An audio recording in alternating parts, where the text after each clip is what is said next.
Gu badakigu oreka termodinamikoan izango dugula mikroegoera gehien duen makroegoera. Beraz, gure helburua izango da lortzea zein den adierazpen hori. Hau da, gora ezagun makroegoera zehazten duena da hementxe agertzen diren N bat, N bi, horiek, hau da, maila diferenteen okupazioa. Baina makroegoera bakoitzak ditue mikroegoera diferenteak. Eta makroegoera bakoitzak duen mikroegoeren kopurua hementxe daukagun adierazpen honen bidartez lortu dezakegu. Orduan, gure helburua izango da kalkulatzea oreka termodinamikoari dagokion, ze hori da daukagun oinarrizko mekanika estatistikoaren postulatuan dagoena, hau da oreka termodinamikoari, hau da mikroegoera gehien duen egoerari dagokion Ni-ren, okupazio mailen adierazpena. Beraz, egin behar duguna da azken finean, hementxe daukagun adierazpen honen maksimoa aurkitu behar dugu. Baina goratzen dugunez hementxe faktorialak agertzen direnez eta horiek bat ere horren atseginak, horiekin lan egitea atseginez denez, egingo duguna izango da ez zuzenean aurkitu zein den omegaren, hau da mikroegoera kopuruaren maksimo aurkitu, baizik eta omegaren logaritmo nepertarren maksimo aurkituko dugu, eta horrela bai Stirlingen adierazpenak erabili ditzakegu. Ze azken finean logaritmo nepertarren maksimo eta omegaren maksimoa berdinak izango ditugulako, ze logaritmo nepertarra funtzio orokorra dugulako. Orduan, hori alde batetik. Gero bestadetik hementxe agertzen diren Ni-ren okupazio horiek ez dira nolabait independenteak, badaukagu halako baldintza batzuk. Zeintzu dira baldintzak? Alde batetik, daukagun partikulen kopurua zehaztuta dagoela, eta hori finkatuta daukagu. Ezin dugu aldatu. Orduan, maila guztien egindako batukaria, hori partikula osoaren kopurua izan behar dugu. Hori alde batetik. Eta gero bestaldetik, gure sistema isolatua kontxiatuko dugu, beraz, energia osoa, sistemaren energia osoa konstante hartuko dugu, balio bat izango dugula, demagun balio hori U dugula, eta gu badakigu nola kalkulatu, gure partikulak hori bai independenteak badira, nola kalkulatu sistema osoaren energia. Eta sistema osoaren energia izango da maila bakoitzen okupazioa, maila bakoitzen energien guztien batura izango dugu. Hori gora ezazu, hori horrela dugu, baldin eta partikulak independenteak badira. Orduan, ze egin behar dugu? Funtzio horren logaritmo nepertarren maksimo aurkitu, baina beste bi baldintza hauekin. Hori nola egiten dugu? Badaukagu metodo bat hori egiteko, eta horixe dugu Lagrangeren biderkatzaileen metodoak erabiltzea horretarako.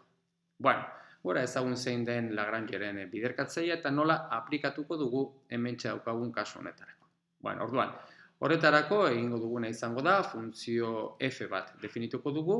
Funtzio hori da lehen hartutako logaritmo nepertarren, omegaren logaritmo nepertarra, eta horrek daukagun aldagaiak dira n bat, n bi, orokorrean ni okupazio mailak ditugu, eta hortaz gain daukagu beste bi ekarpen sartzen ditugu. Minus alfa, beraz, beste parametro bat sartzen dugu, minus alfa, eta hementxe daukagu lehenengo baldintza, rekin lotutako ekarpen bat, eta gero minus beta, beraz, beste parametro bat sartzen dugu funtzio definitutako funtzio berri honetan, eta hementxe daukagu bete behar den beste energiarekin lotutako baldintza. Orduan, lehenengo eta behin, hementxe daukagun logaritmo nepertarra jarriko dugu bestera batean, gora ezazue omega hori jar genezakela, n faktoriala, biderkaria, ni faktoriala, beraz hementxe daukagu logaritmo nepertar omega, ze izango dugu? Aplikatzen badugu logaritmo nepertaren propietateak, daukagu logaritmo nepertar n faktoriala, hementxe zatitzen doena da minus logaritmo nepertar biderkatzailea ni faktoriala. Gero bestaldetik, hementxe daukagun biderkatzen berriro logaritmo nepertaren propietateak erabiltzen dugu, alde batetik daukagu logaritmo nepertar n faktoriala minus, hause biderkatzen logaritmo nepertaren argumentuan, biderkatzen dauena logaritmo nepertaren batukari bezala agertzen da, beraz batukaria logaritmo nepertar ni faktoriala. Eta orain, aplikatzen badugu Stirlingen adierazpena, hementxe daukagu da n logaritmo nepertaren minus n, hau da lehenengoarekin lotutako ekarpena, minus irekiko batukaria ni logaritmo nepertar ni minus ni. Beraz, Hau da, honekin da guk lan egingo duguna, horregatik hementxe daukagun adierazpen hori, hementxe ja logarimoen operataren propietateak aplikatuko dugu, eta beste ekarpena berdin daukagu. Bueno, orduan definitu dugu funtzio berri hau izan da, non batez ere baldintza horiek aplikatzeko beste bi parametro sartu behar izan ditugu, alfa eta beta, hau da minimizatuko dugun funtzioa. Eta hoentxe minimizatuko dugu hementxe daukagun NI aldagaiekiko, baina baita alfa eta beta aldagaiekiko.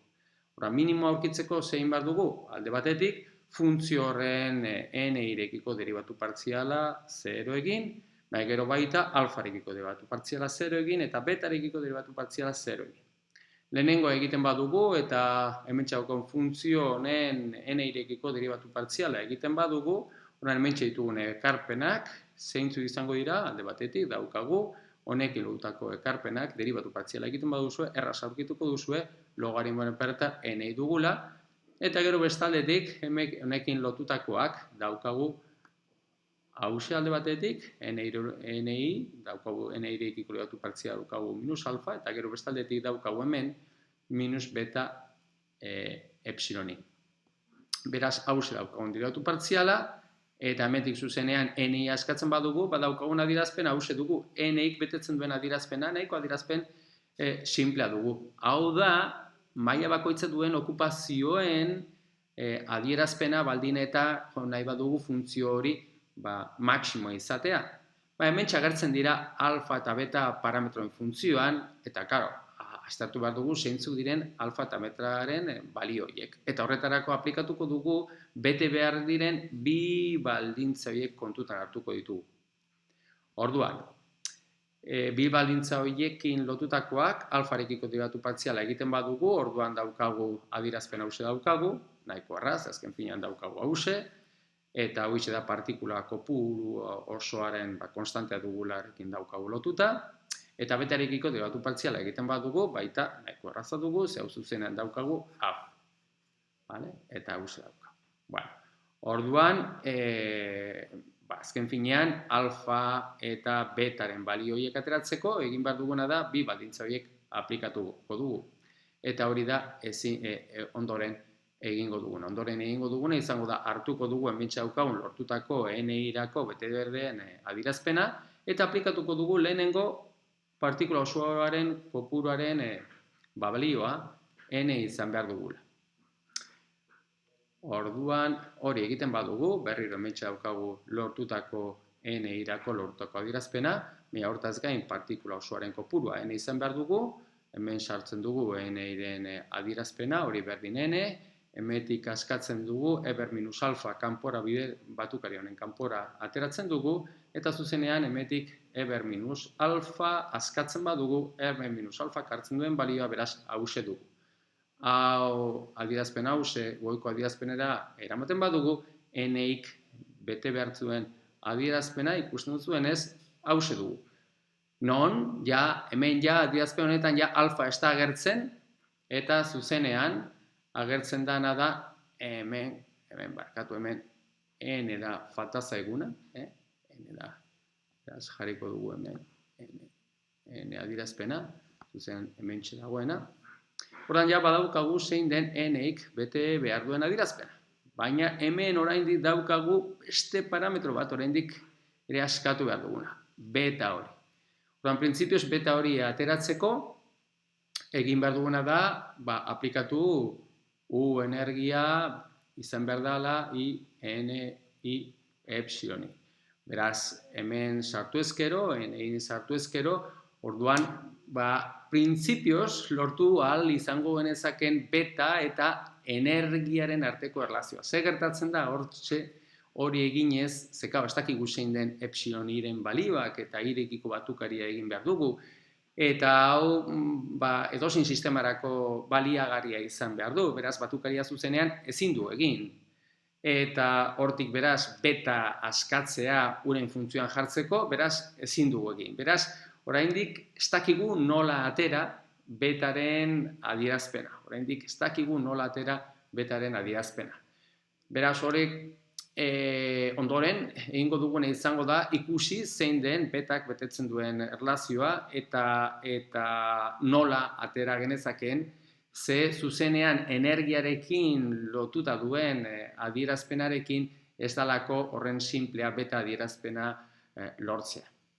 Hortaz gain, azpimarratu behar dugu, hementxe lortu dugun halako adierazpen honetan, hementxaketzen irekiko batukaria, eber minus beta epsilon i, beraz, horrek badauka izen bat, eta honi partizio funtzioa deitzen zaio. Printzipioz ez da halako NI-ren adierazpenean, agertzen den adierazpen baino ez da, baina badauka bere erabilgarritasuna, eta da sortzaile funtzio bat izango dugu. Beraz, badauka erabilgarritasuna izango duen funtzio berezi bat izango dugu, eta izatez horregatik dauka izen berezia, ez? Partizio funtzioa. Baina hori geroago ageriko zaigu honek izango duen baliagarritasuna. Beraz, oraindik geratzen zaiguna, jakinda N-ik betetzen duen erlazio hau izan da, oraindik geratzen zaiguna da ateratzea zein den beta honek, parametro honek duen adierazpena. Eta hori oso interesantea da, baina ez da horren zuzena izan.